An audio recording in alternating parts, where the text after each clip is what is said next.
హన్మకొండ జిల్లా కమలాపూర్ మండలం ఉప్పల్ గ్రామంలో పోలీసులు పెట్రోలింగ్ నిర్వహిస్తుండగా ఇద్దరు మహిళలు అనుమానాస్పదంగా కనిపించి వారి బ్యాగులను తనిఖీ చేయగా 2 కిలోల ఎండు గంజాయి లభించినట్టు సిఐ హరికృష్ణ తెలిపారు.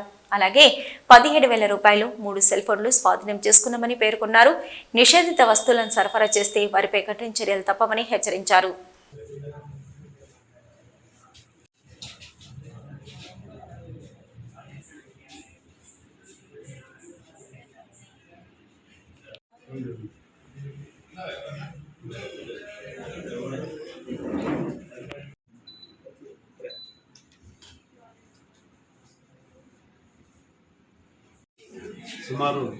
ఉదయం సుమారు 11 గంటల సమయంలో ఎస్ఐ గారు మరియు సిబ్బంది కమలాపూర్ మండలం ఉప్పల్ గ్రామంలో పెట్రోల్ నిర్వహిస్తుండగా ఉప్పల్ బస్టాండ్ వద్ద వాహన తనిఖీ చేసిన క్రమంలో ఇద్దరు మహిళలు అనుమానాస్పదంగా కనిపించడంతో వారిద్దరిని కూడా అదుపులోకి తీసుకొని విచారించగా వారి వద్ద సుమారు 2 కేజీల నిషేధిత ఎండు గంజాయి లభించడం జరిగింది.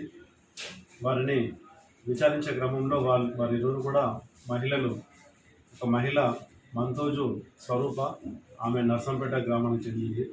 ఇంకొక మహిళ మహమ్మద్ షమీం, ఆమె ఉప్పల్ గ్రామానికి చెందిన వాళ్ళుగా గుర్తించడం జరిగింది.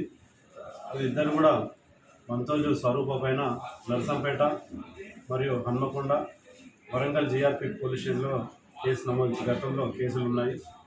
అదేవిధంగా మహమ్మద్ షమీం కూడా Parakala, Jammikunta provisional excise department వాళ్ళు గతంలో కేసులు నమోదు చేయడం జరిగింది. మహమ్మద్ షమీం గత నెల ఎక్సైజ్ డిపార్ట్మెంట్ వాళ్ళు జమ్మికుంటలో అరెస్ట్ చేసి ఒక వారం క్రితమే రిలీజ్ అవ్వడం జరిగింది. మళ్ళీ కూడా ఈ గంజాయి సులభంగా డబ్బులు సంపాదించుకోవాలని చెప్పేసి సప్లై చేసే క్రమంలో ఈరోజు ఉప్పల్ బస్టాండ్లో దొరకబడడం జరిగింది.